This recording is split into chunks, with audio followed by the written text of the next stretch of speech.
So now let me turn it to the panel and Frank Beal, who's been generous enough to agree to moderate our session. Frank is the Executive Director of Metropolis Strategies, formerly known as Chicago Metropolis 2020. He'll be moderating today's discussion. Frank has spent years thinking about Chicago's needs in infrastructure, education, and economic vitality, particularly as we compare with other industrial cities of the Midwest. Previously, he served as president of Ryerson International, an operating unit of the former Inland Steel Industries, and he worked for Illinois Department of Energy and Natural Resources. Frank will introduce our co-chairs and our panels of respondents. We hope we have plenty of time for Q&A. I will come up and moderate that when there's time. So with that, Frank, let me turn it over to you. Thank you. Thank you very much, Rachel. When Rachel called to ask if I would serve as moderator, I thought this was wonderful. She told me it was 7:30 on Monday morning, and I thought there'd be a dozen people here. We'd have an intimate conversation about it, and then last week she told me over 200 had signed up to come, which is a real testament to the importance of the subject as well as your own personal commitment to making Chicago a healthy, strong economy. This past summer, the McKinsey again, thank you, McKinsey Global Institute put out a report on a phenomenon that you're all familiar with, which is that the world has become more than 50% urban. More people live in cities than in rural areas worldwide. And they did an analysis of the consequences of this growing phenomenon of urbanization and made recommendations for how to cope with the consequences as well as to capitalize on a very significant change in the character of the global economy. As you would expect, they made a distinction between policy advice and counsel to those emerging cities in the developing nations as distinct from the cities like Chicago, which are well-established, long-standing in developed nations. And their recommendations for the developed nations, they had three overall strategies for developed cities, developed urban areas like Chicago. One was, well, overall to sustain their growth, and one was by increasing productivity of existing businesses. Two was creating a climate to grow new businesses. Both of these are fairly common. We've heard about those consistently. But a third one, what they put great emphasis on was, let me quote, enhanced links with emerging regions throughout the world.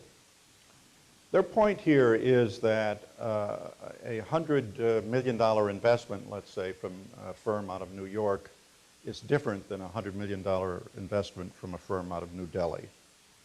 The economic consequences may be identical at the outset, but connecting to the rest of the world is a terribly, terribly important phenomenon for these established cities. And this is the issue that this panel, this study group has addressed in the report that you will have, and it's the issue that we want to talk about this morning. The format is that we're first going to hear from the two co-chairs, Michael Moskow and Bill Osborn, who co-chaired the study group that produced the report. And we have two respondents to that, their presentations, John Greuling and Michael Sachs. And I'm told at your place you have some detailed biographical information for everybody, and I'm not going to give a lot of detail on each of them, but make sure that you know who they are. On my immediate right is John Greuling. He's been president and CEO of the Will County Center for Economic Development for the past 10 years. He's a professional economic development expert. He's had a variety of assignments around the country, and he's been at this for 35 years. He comes to us with a lot of background. Next to him is Michael Sachs. He's the vice chairman of World Business Chicago. World Business Chicago is chaired by Mayor Emanuel, and he and the mayor have been active over the past year developing economic development strategies for the city and the region. In his spare time, he's CEO of a global investment firm called Grosvenor Capital Management, which which has under investment over $20 billion for its clients. Next to him is Bill Osborn. He's the recently retired CEO and chairman of Northern Trust Corporation, a civic leader on too many boards to even possibly enumerate, but all of them with the intent of making Chicago a better place to live and work. And next to him, of course, is the vice chairman and senior fellow at the Chicago Council of Global Affairs. And from 1994 to 2007, he served as the president of the Federal Reserve Bank of Chicago. The format is that I believe Michael will address the findings of the report. He'll be followed by Bill, who will speak to the recommendations.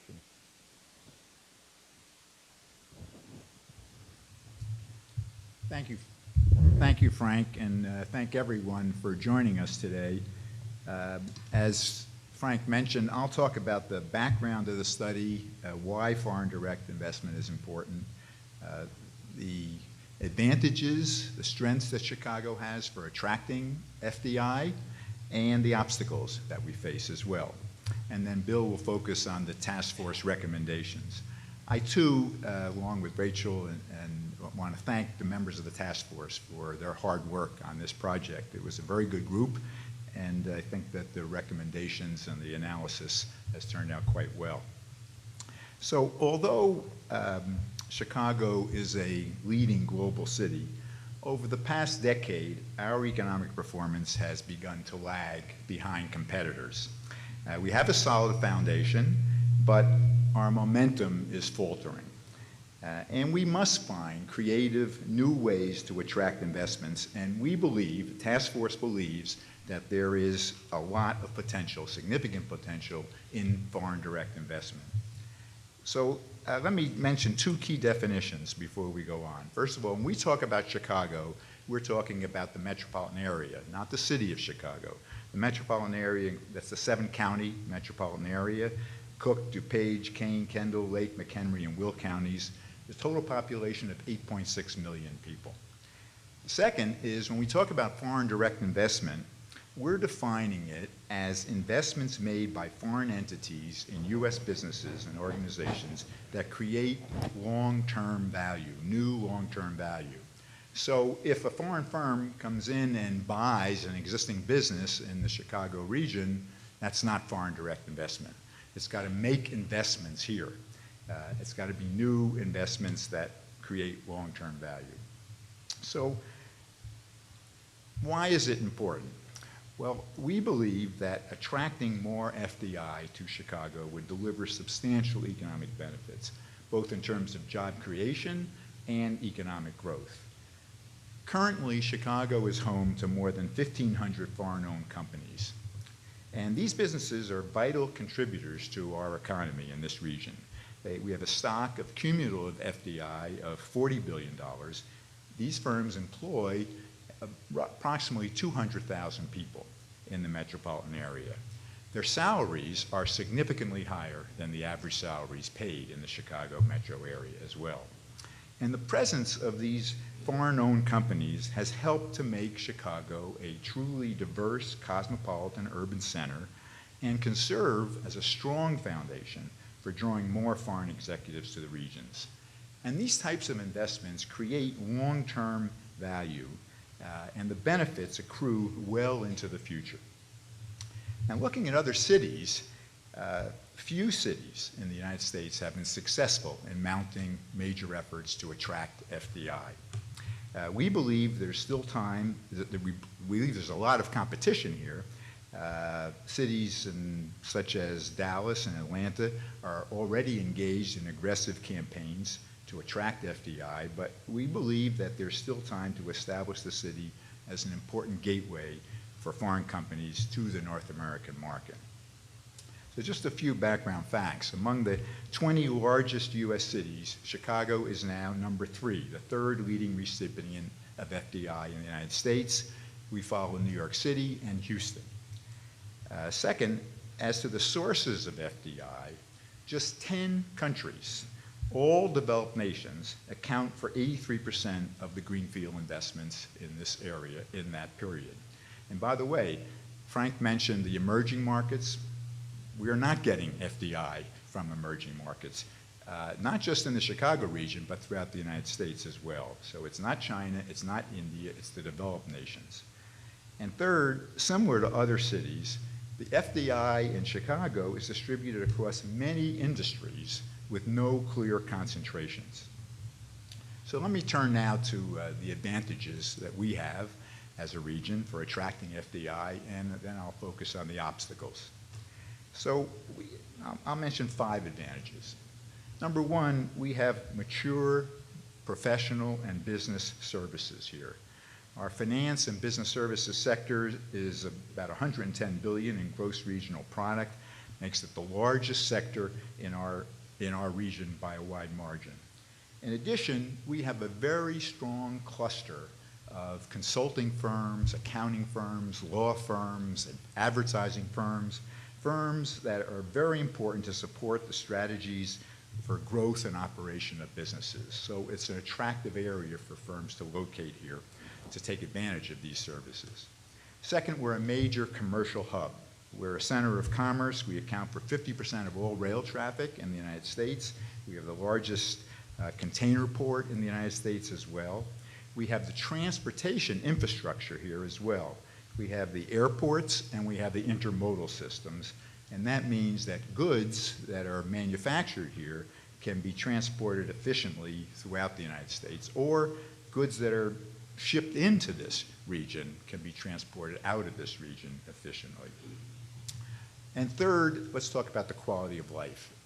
I don't need to tell this audience about the outstanding quality of life that Chicago has. We're a large urban area.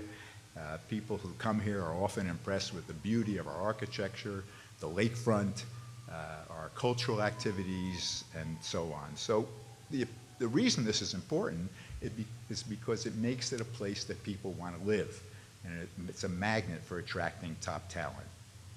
Fourth, the whole human capital and educational institutions area. We are very strong in this area. 34% of the population in Chicago, adult population, have college degrees. And we have very strong universities and outstanding business schools as well in this region. And finally, the venture capital and innovation area is an area that we have traditionally lagged the East Coast and the West Coast. But there's an emerging spirit, emerging enthusiasm for venture capital and innovation in this area, and I think that's a major plus. We think that's a major plus as well. So let me turn to the obstacles. So it's no secret to this group that our state fiscal situation is in dire straits. We rank probably either number 49 or number 50 in the United States in terms of the fiscal situation of our state. And this extends to a number of areas that directly affect our business climate. We have an uncertain tax environment going forward for business firms locating here. And our state debt and pension obligations are siphoning resources and energy away from other investments. Number 2, we have a very complex government bureaucracy and lack of coordination within the region. We have over 1,700 distinct units of government that often overlap geographically and functions at all levels throughout the region. And this makes it very difficult for a firm that wants to locate here to navigate its way through that maze of different governmental entities. And finally, historically, we've made insufficient efforts to promote the Chicago region to foreign companies. We have, our marketing efforts have traditionally targeted domestic audiences. And we have more than 100 non-governmental organizations in this region that have economic development in their mission in one way or another. Very few of them, I don't think any of them, have anyone dedicated to just attracting foreign direct investment. So we need to step that up. And so the resources that we do have are spread across many entities, and we lack the capacity and coordination to increase the overall level of FDI in the region. So with that, let me stop, and I'll turn it over to Bill, who will focus on the recommendations of the task force.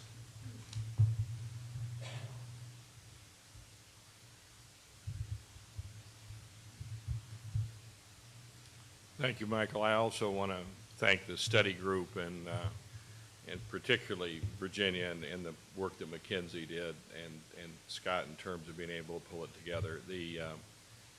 And I might add, McKinsey has done a great job in helping the city around a lot of issues. And that's really critical for us how we go forward. And as we look at this work that we've done with the help of with everybody, this is about going forward. It's not as much about looking back. And I think people need to keep that in mind. We can blame and think about lots of things. I remember I used to have to work out bad loans, and I didn't ask who made the loan and why they made the loan and stuff. I said, how do we get out of it and how do we move forward in the right way? I mean, so there's a little bit of make certain we're going forward in the right direction here. Now, Michael has, I think, set this up nicely. If you talk about the obstacles, obviously we need to overcome those obstacles, right? And we know Illinois' financial situation is difficult, and it's something that the politicians are going to have to work forward and work through.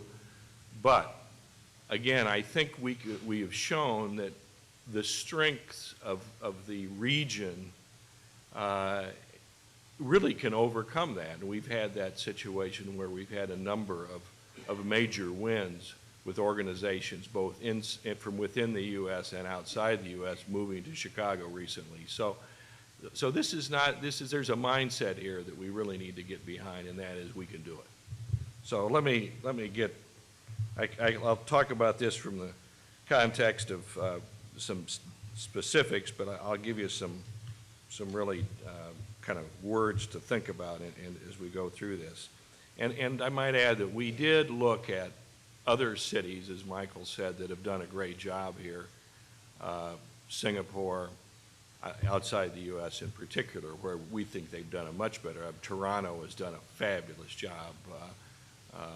If you look at, and actually Bogota has done a great job, Frankfurt. So we've been able to go see what they've done, and I personally had a lot of experience with what Singapore has done in building that small island into an economic powerhouse, and it's really fascinating to see how organizations, when they're coordinated and work together, can make a real difference, and that reach out and promote themselves in the right way and make it easy to do business. Okay, so that's really what we're talking about right now. How do we make it easier to do business? Well, one, we really need to focus on promotion and make certain that we are out there aggressively going after the business. So where do we see that? Well, clearly, it's like in business. You get most of your new business from existing customers.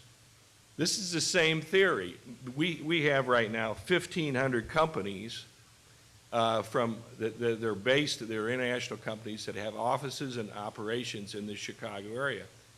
Expand those, obviously, is going to be a real opportunity for us. And if you look in the past, anywhere over half the expansion of business has been from those kind of organizations and companies. So we need to actually reach out to our existing customers, if you will, companies in the Chicago area, and make them feel at home and help them and encourage them to expand in the right way. It's really a key issue.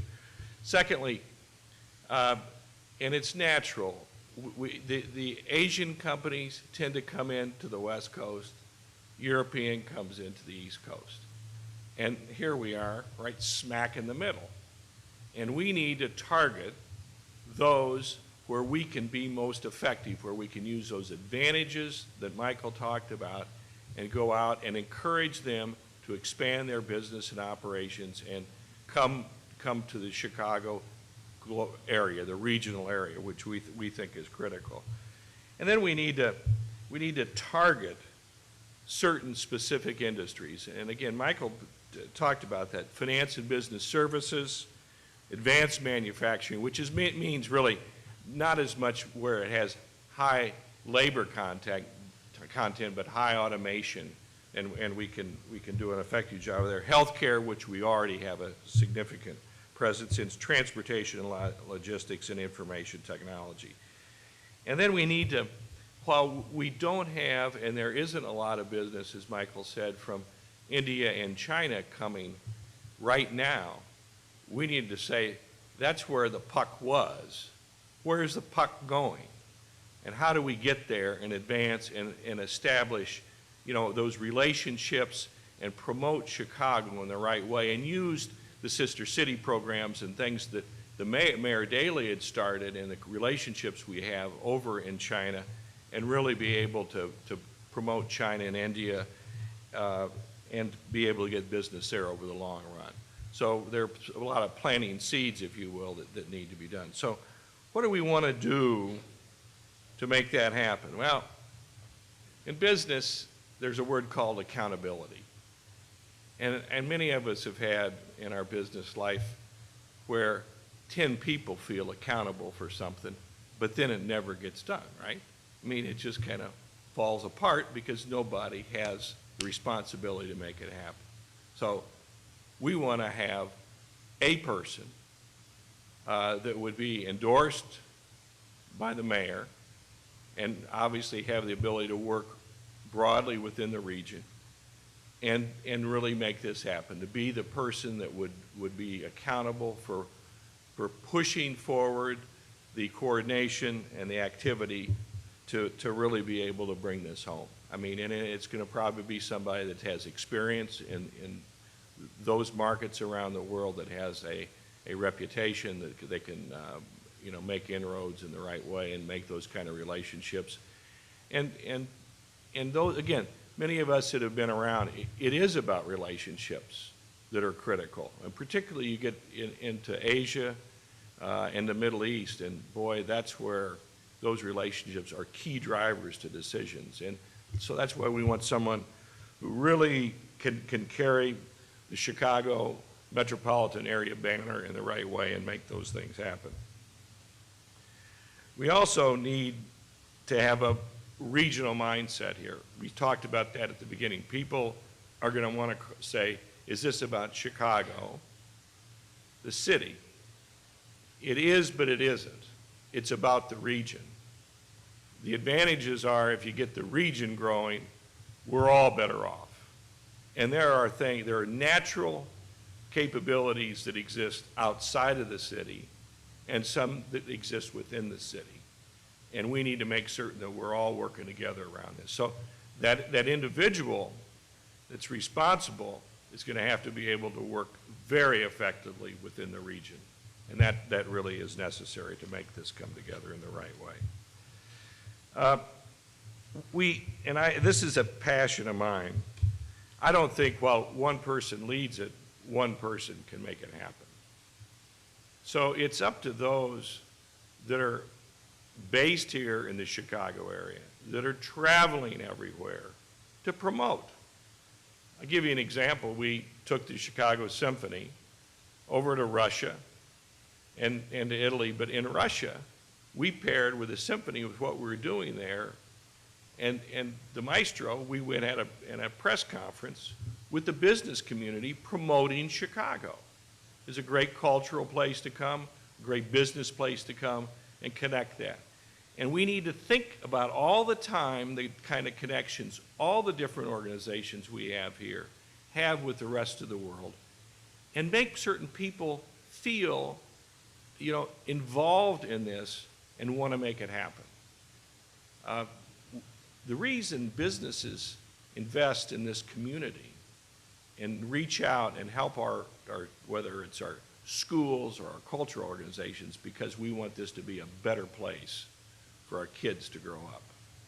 And that's what we want to do by bringing the other organizations in and getting people engaged from all the businesses to say, as Chicago gets better, their organizations get better. We need to tie that together in a better way. And finally, the word simplicity. Michael talked about 1,700 organizations. Come on, how do you weave your way through this? We need to streamline this, pull it together, have more of a one-stop shop. Make it easy so people, as we get them start to come in, think about doing business and moving their business activities here in Chicago, we can make it easy for them to do it. We can help them get through all the maze. We can really get it to everything from, how they get their business set up to who are the business leaders they need to engage in, to everything. It may even mortgage for their people. I mean, just, there are a lot of simple things that if we can tie them together within an organization and make it easy for them, we can really do that. And I think those are things that are going to be very, very important for us. So we have existing channels that we need to coordinate with, and there are a whole wide variety of them. But we need to make certain they feel part of what we're doing here too. I mean, and so there's this going to be a kind of a balance as to how we share and trust these organizations, trust one another, that we're going to be able to build it for the greater good. So I tell you, the group that worked on this, we're very excited about the opportunity here.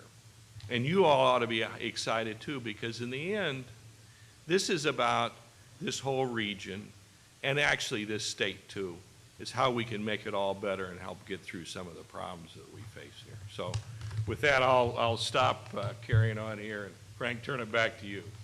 Okay.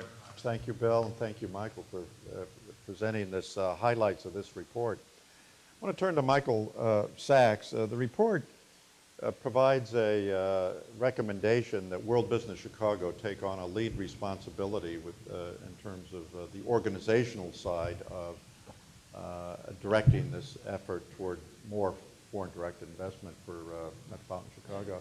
Is this something that you can address, Michael? I hope so. We were gung-ho until Bill started harping on the accountability. It got me a little nervous there. But no, we very much welcome the report. We welcome the report. We appreciate the confidence that's implicit in the report's findings, and I think that the conclusion that WBC take a lead, and I think that's the right way to put it, is I think a logical conclusion. I think it's logical because of the economic development work that WBC is doing. I think it's logical because of the great track record that WBC and Rita Athis have. But I think it's logical because business attraction and retention is currently one of the core missions of WBC, and we're engaged in that activity every day. To succeed, however, this task and this goal is bigger and larger than WBC itself. It requires a lot of collaboration across the region. It requires a lot of parties and participants to work together in a more organized fashion than we have worked together in the past, and that's something that we look forward to trying to lead. But we're all in it together, and we need to work closely outside of WBC as a region to make things happen. Thank you. Well, John, you've been an observer and a participant in Metropolitan Chicago for the past decade, highly a party to this 100 organizations with economic development in their mission that we've referred to. From your perspective, I know you don't speak for all of that 100 organizations, but you are a leader among them. From your perspective, what do you think about this kind of regional perspective that they've outlined here? Well, Frank, I think the report is spot on. I think the optics that foreign direct investors make when they look at a region is not political geography, it's economic geography. And many of the things that the study pointed out, I think, underscore that. The challenge we have in northeastern Illinois and metropolitan Chicago is the balkanization of our economic development initiatives. And I think World Business Chicago, or any entity that is given the responsibility of coordinating and encouraging collaboration among the multitude of economic development activities in the region, is the only way this is going to work. The challenge we have, of course, is the numerous units of government. We have a lot of Chinese walls out there between entities, between municipalities. You know, this criticism of the mayor poaching the suburbs of headquarters. I mentioned earlier to one of our panelists that, you know, we're doing a pretty good job of poaching Cook County companies down in Will County. We just don't have mayors announcing it. The reality is that those kinds of activities are a zero-sum game. The real net gain for our regional economic development activity is bringing in activities, investments, and jobs from the outside. What better way to do that than encourage foreign investment here? And I think Chicago deserves better than what we have from an economic development standpoint. I don't think we're well organized, especially when it comes to foreign direct investment. We have experienced what it's like to have one of our key leaders develop an awesome relationship with the Chinese leadership and Mayor Daley. When I read that the president was making 2 stops, one in Washington, one in Chicago, I thought, well, we ought to carry this one to the goal line. And I'm not sure we're talking about that enough right now, and I think that's something that needs to be done. So certainly I can't speak for the 100. Sometimes it feels like it's more than that, Frank. But I certainly can speak on the whole for the economic development profession that we welcome this opportunity for more collaboration, especially in FDI. Terrific. Michael or Bill, do you have any reaction to this organizational issue that we're talking about here? Or let me ask another question. You've clearly turned to World Business Chicago to step up on this issue. Did you consider other opportunities like the DCEO, the state, or others? Well, we considered lots of options, Frank, and I think we studied them thoroughly. But when you consider that Chicago region is 2/3 of the state of Illinois, and World Business Chicago is very well positioned to do this and has a track record of working in this area already, it just seemed as the logical place to start to work with other entities in the metropolitan area to move forward. And I think John said it well. The businesses, the companies that make up World Business Chicago don't think of just Chicago, okay? They think of the broader area. You know, all of us have, you know, offices throughout the region. You know, we have different manufacturing plants. So this is one where the mindset, I think, is already there within WBC, Michael. I mean, where it is felt that it's a regional view. And I think that we published earlier this year, and Frank was critical to this success, as was McKinsey again, but Plan for Economic Growth and Jobs. And I think one of the central tenets of that report was that we need for economic development, we need a regional focus, we need collaboration across the region. That's the way that we're going to be able to drive growth. We're always going to get into a little bit, you know, there'll always be a little bit of the back and forth, zero-sum game type activity, but it's important to work together to try to move the ball forward. And certain of the economic development strategies absolutely require collaboration across the region. They just go nowhere without collaboration. So we've fully embraced that concept. The mayor's embraced that concept in directing us with regard to that report. And we look forward to trying to drive FDI as well with that same outlook, outreach, and collaborative effort. You know, that report identified 10 strategies which are, that you have indicated we need to go deeper into those 10 strategies. Transportation, logistics, one of them, advanced manufacturing, one of them, the high tech.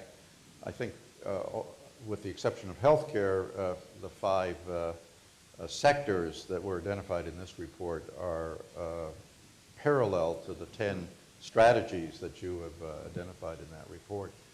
Have you had a chance to think about all 10 of those strategies in terms of foreign direct investment? I think that FDI cuts across a number of those strategies, and that's really why in putting that report together, we were thrilled that you had undertaken this work on FDI because FDI really plugs into a large, many of those 10.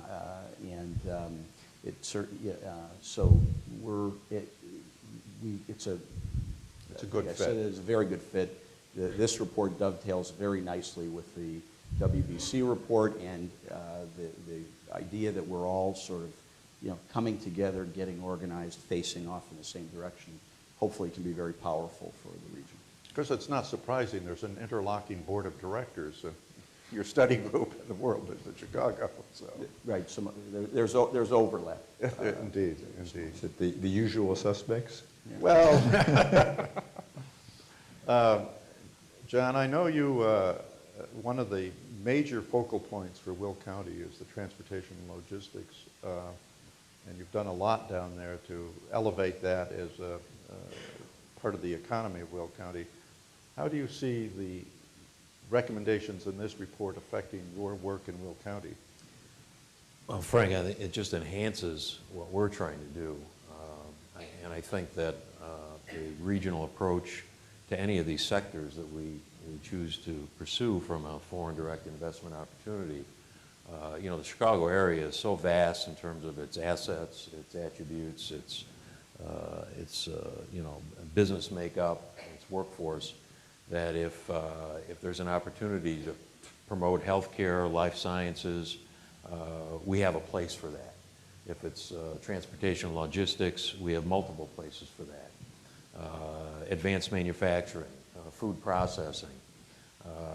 We've got basically any platform for these types of companies and clusters to survive. And the transportation and logistics has just become so big in the last 15 years. The containerization of goods and our central location, not just in the Midwest, but in North America, is a tremendous asset. We're getting visitors from Brazil, from South Korea, from China on a regular basis. They want to see where their flat panel TVs are coming. And on the flip side, we're shipping corn and soybean, and believe it or not, waste paper, as much as the Chinese can buy, back in containers. Well, we should be filling those things with something else. And I think this is an opportunity to take a look at how we might do that. I'd like to address the 800-pound gorilla in the room for a minute, though. Please. I think the situation with the state, it's very clear, and I know we weren't supposed to bash the state, and I'm not going to do that. But it's very clear in the study that until we get our fiscal house in order, it will be a damper on any kind of investment in Illinois. Those of us in the trenches in economic development today have to answer that question. Besides the fact that we have 2 governors in jail, we have to answer the question about the pensions.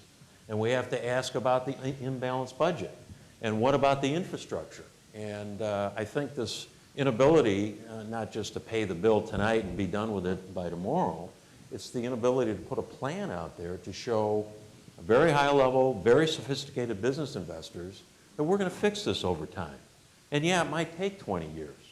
But until those of us in the business of recruiting new business has an answer to that question, I don't even have a good elevator speech for that. And I think that we really need to focus on that. The State Department of Commerce has done a tremendous job in spite of all this. I think the incentive packages that we can put forward for domestic and international companies is as competitive with any state in the country. And we've seen our leadership in Springfield be willing to step up and change some things, introduce new incentives, get creative. So I think we're in pretty good shape there. But I do think there's these other issues about doing business in the state that we have to look at. And I think the study absolutely points that out.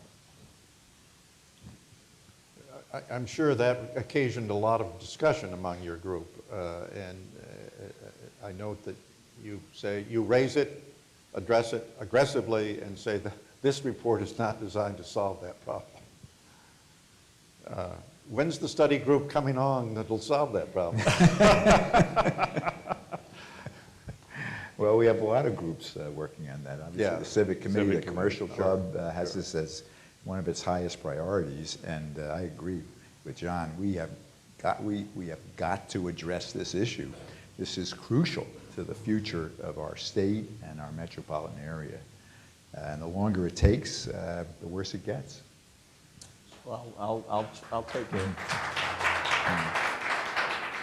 In the face of applause, I'll take a shot at being the optimist on the panel and just make a couple of comments. So because we too had a look at this when we put together the plan for economic growth and jobs, and it's clearly an overarching issue that sits as a weight on top of everything that we do. We've had more positive discussion about pension and pension reform in the state in the last year than we have had probably in all the years rolling up to that. That's a good thing. I don't think any of the leaders have abandoned the idea that they're going to continue to look for pension reform.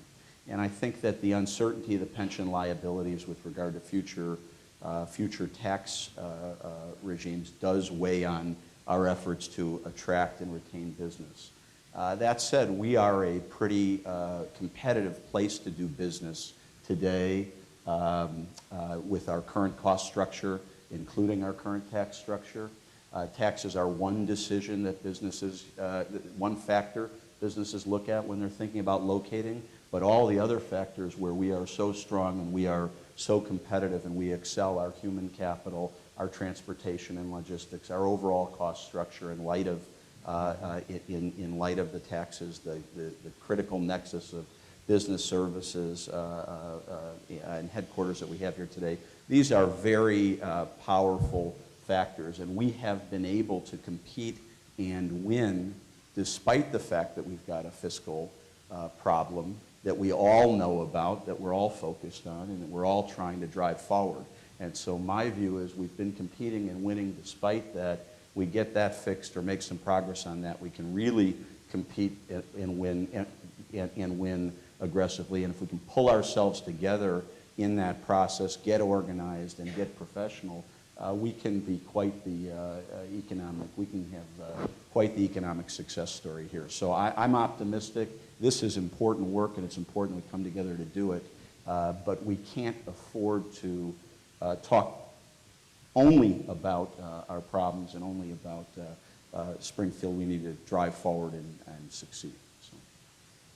Well, on that optimistic note, why don't we turn to the audience for some questions? Rachel's going to go ahead and monitor that. If you have a question, wait for a microphone. There are people here with microphones.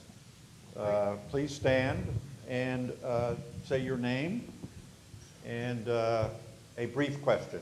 Great. We have limited time, so we'll try to keep the questions short. Some of the responses as well. I have the woman right there in the middle. Good morning. Just please wait for the mic. Thank you. Good morning. I'm Nancy McFernan. I'm with the Organization for International Investment in Washington, D.C. A quick question. Did the study group consider at all the political and potential public reaction to investment from non-traditional countries, non-traditional investing countries like China, like India, and what they might face as they come here in the community? My organization deals with a lot of this issue in DC as well as around the country, and it's a concern for some of European countries, let alone China and India, in terms of how their investment and how their businesses will be received here. Well, let me mention a few things about the emerging markets. China, you mentioned China, India, and Frank, you brought this up too, and John, you did. This is the study group. When we looked at where we should devote our resources, we said, first of all, let's focus on who's here already, what businesses are here already, what countries are here already. But on a longer term basis, we must, as Bill said, look where the puck is going. We must look to China, look to India. We've made great inroads in China with Mayor Daley, former Mayor Daley's efforts there. So we have a great base to build on there. So one is sort of short term and the other is sort of longer term. To answer your question, one of the advantages we have in the Chicago metropolitan area is this enormous diversity of ethnic groups here already and representatives or people from other countries, including China, including India. So that provides us with a very good base to help welcome firms and investors from these countries. And we think that gives us a leg up compared to other metropolitan areas. Great, thank you. We have the question way in the back there. Just please wait for the mic, it's coming.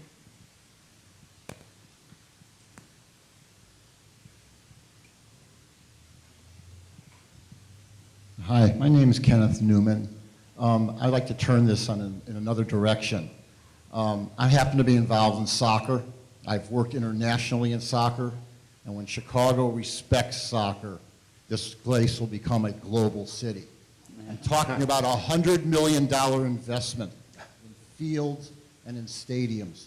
Do you know CPS has not built a new stadium in 75 years? Okay. Every single suburban high school has its own stadium. Thank you. Okay, so we'll come back up to the front here. If I can grab a... The statement, that wasn't a question. Thank you. I'm Susan Diamond. Because it's such an intimate group here, maybe you'll feel comfortable talking a little bit about the relationship with our new mayor, Rahm Emanuel, and Pat Quinn in Springfield. If you could talk a little bit about if there's anything encouraging we can see in the future. Who wants to take that? Look, I think that the mayor and the governor work together. They work together, and their staffs and their teams work together, every day on a variety of issues. They've gotten a lot done together. They've had some major infrastructure announcements together, some major corporate recruiting announcements together, and they absolutely do and can get things done. I think it's a little bit just kind of the nature of where we are, that sometimes the things that don't get done as easily get a little bit more play. So, casino, things like that. But they do work together, and they've worked together to great results so far, and will continue to work together. Thank you. We have a question right there. John Power, LST International Consulting Company here in Chicago. I would like to ask you, did you consider the case of Ireland as an example which has been incredibly successful? The only reason that Ireland even survives right now is because of the FDI. And fundamentally, what the Irish did was they turned it around from being reactive to being proactive. And basically, they defined the sectors, they identified who were the key players, then they went to them with the McKinsey-style presentation as to what that player could do in Ireland and what they would do for them. So, we all have the problem of multiple entities, multiple people reacting, but in reality, your recommendations are excellent. This region needs a clear single-purpose entity. It needs to have a strategy. And frankly, the Irish example, I believe, is the one that will work. Thank you. Thank you. And by the way, I agree with that, but in the Singapore I mentioned is the same, similar situation. And there's no question that those that have targeted, this issue of targeting is a big issue, because there's a lot of world out there, and you need to know where you're going and what you're trying to do. Gentleman right here in the yellow tie. Thank you. My name's Tom Manning, and very much enjoyed your comments this morning. Two observations. I spent the last 20 years or so living in China, and the example of FDI there is really built around special economic zones, creating an attractive environment. I know there's been some talk of using the SEZ concept here in the States, and I'm wondering if that came up in your research. That's certainly a model that should be explored more thoroughly.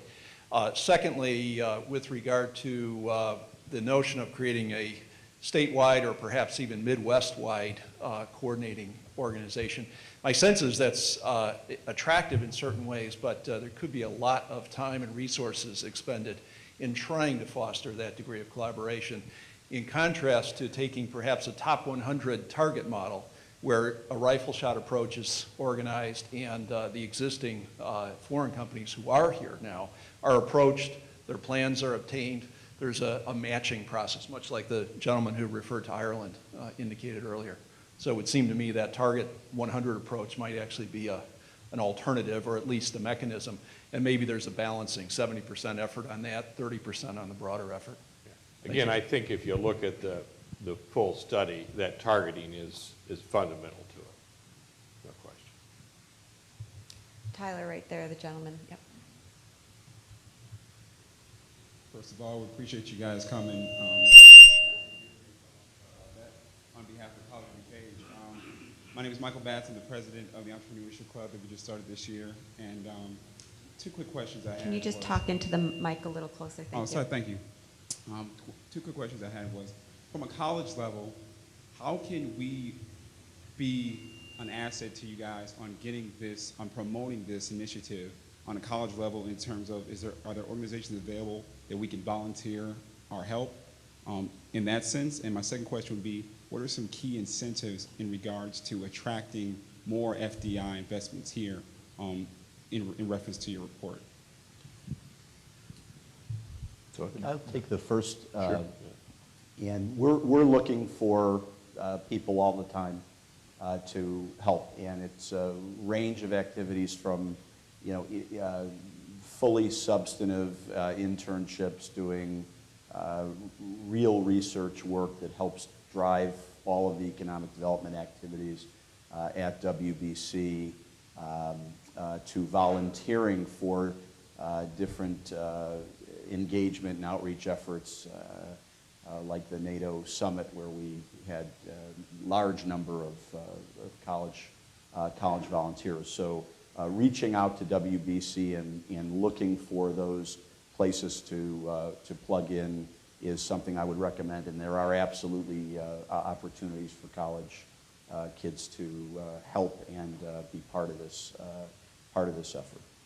Yeah, on the second part of your question, I'm delighted that you are interested in this area, and others at the College of DuPage are as well.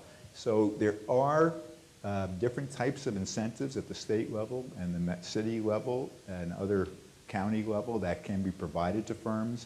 The key in our report is to help firms sort of navigate through that different set of incentives and figure out what's best for that particular firm that wants to locate here.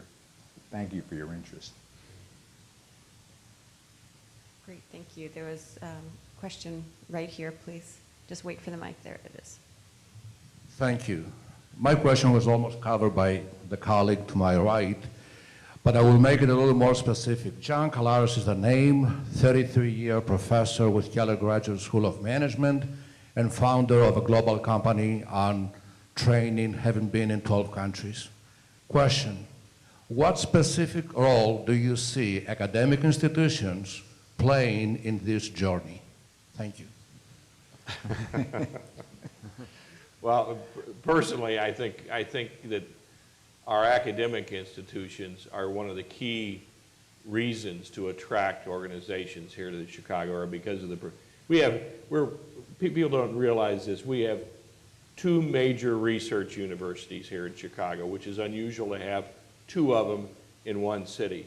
And then we have, between IIT, U of I, DePaul, I mean, I can go all the way through. We've got the source for people, professionals, that are going to really be able to drive this. So, engineers, you name it. So I really think that's really one of the positives that are going to be, I think an element of selling that we'll be able to use. Great, and I see J.D. Bindanago from DePaul back there. I know he's also been spending a lot of time thinking about it, so can also follow up with him back there on how to organize the different universities. Right back there. Well, that's inauspicious, isn't it? Eric Wanger, thanks for taking the question. This, I guess, is a question about business dynamics. One of the things I'd like to ask the panel to discuss, there's always been, in the history of Chicago, going back, a century, we've never, ever had a difficulty innovating. We've never, ever had a difficulty creating world-class businesses here. We've had a difficulty hanging on to them. I mean, in no particular order, meatpacking, commercial printing, if you count Urbana, we invented the web browser. We invented, go on, advertising, the movie industry, recording industry, advertising, insurance. We invented the stock option. We've never had difficulty innovating here. The question is, how do the dynamics work to help us retain these businesses and allow them to stay global in China? Well, it's an interesting question. I know a little bit about the meatpacking industry. I used to be in that business. And obviously, over time, the environment changes for business. In the meatpacking industry, you had a series of firms that were all unionized, and then they thought they didn't have to worry about wage rates. And then non-union firms grew up outside of this metropolitan area, competed effectively. The technology changed in meatpacking as well. So the environment changed, and these firms here didn't adapt quickly enough to that changing environment. Some of the other areas you mentioned, I think you got to go through them one by one, and I'm not going to do it, but certainly in the options area and the futures area, we're the leader in the world in that area with the exchanges we have here and the firms that have located here and the human capital, the large number of people who are in trading firms here. There's a benefit to them all being here in one place, even though most of it's done electronically these days. So there's some of these industries that we have done very well in. Others, the environment changes and the firms have to adapt in order to be successful on a longer term basis. Yeah, Michael, I might, because you and I both, came out of the financial services sector. If you go back, we should have 4 or 5 of the major financial institutions in this country, in this world, in Chicago, but our laws and regulations prohibiting branch banking didn't allow us to build the base, so we basically left that to others. So some of this is, you're right, it's our own doing, and how do we think that we can get in front of where some of these trends are and make certain that we don't lose out in the future. I think one of the great things that's happened is up at the Merchandise Mart with 1871 and the ability to kind of bring, the whole thought of social media and technology together in a different way and start to compete with both the East and West Coast in that arena, and we're finding that very effective right now. So I think we're trying to adjust to a lot of this in the right way, but we need to keep working on it. Rachel, can I make just one? So I do want to say that at WBC, we refer to this entire area as business attraction and retention. And today's conversation is about proactive strategic outreach to attract foreign direct investment, but by no means do we value retention. And so, Michael's comment or Bill's comment earlier about your existing customer is your best place. Well, we don't want to lose that. We take that to heart. It's business attraction and retention. It's an important part of what we do. I do want to mention one subject that hasn't come out yet, and that is all of this does take resources. And so this is a subtle pitch, okay, but it takes resources. And so adding staffing levels, having quality qualified people that can go out and work to bring a business here or go out and work to keep a business here and try to drive forward, make progress on some of the issues that could put a business or an industry at risk. That takes resources. And in these tough fiscal times, public funding for this types of activity have been cut back, and it's not likely that they're going to increase significantly in the near future. And so some of the burden of funding these activities and finding resources for these activities falls on the private sector community. We've seen our private sector fundraising double at WBC over the last couple of years. We need to continue to drive that forward so that we can take a leadership role and we can do for the regional economy the job that it deserves and it requires. We're coming to the end of the time. What I thought is maybe, John, it would be interesting if you also responded to how you're thinking about attracting and retaining. And then, Frank, I might turn it over to you just to close us out. Yeah, thank you. I think the concept, the last question, the Chicago metro area has a lot of innovation leakage, and the old way of recruiting a smokestack industry is not happening anymore.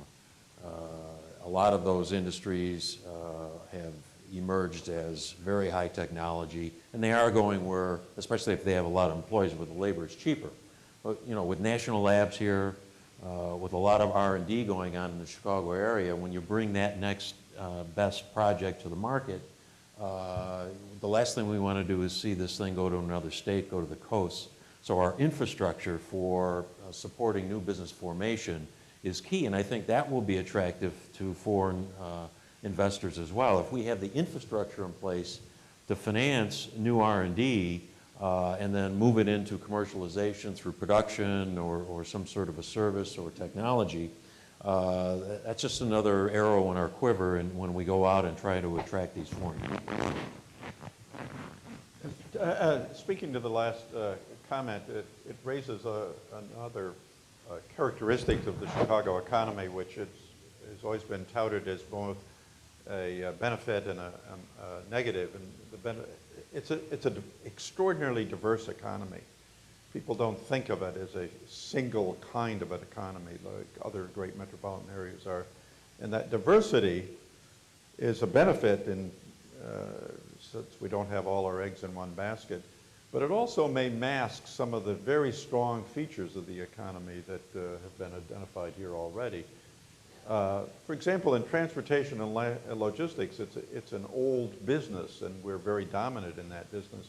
But it's generating some very exciting new businesses, Coyote Logistics, Echo Logistics, new ways of moving truck movements around the nation. And that's the result of the combination of our historic advantage in that area, plus the new 1871, the new technology people bringing a new approach to transportation and logistics. So I'm not sure that we're losing the innovation as strongly as you might have suggested. Clearly, this is an important subject. It's important for our economy. I'm delighted to see so many people with such interest in it. I want to thank the two co-chairs for their leadership of this effort and for your presentations today. And Michael and John, thank you for responding, and thank you all for coming out.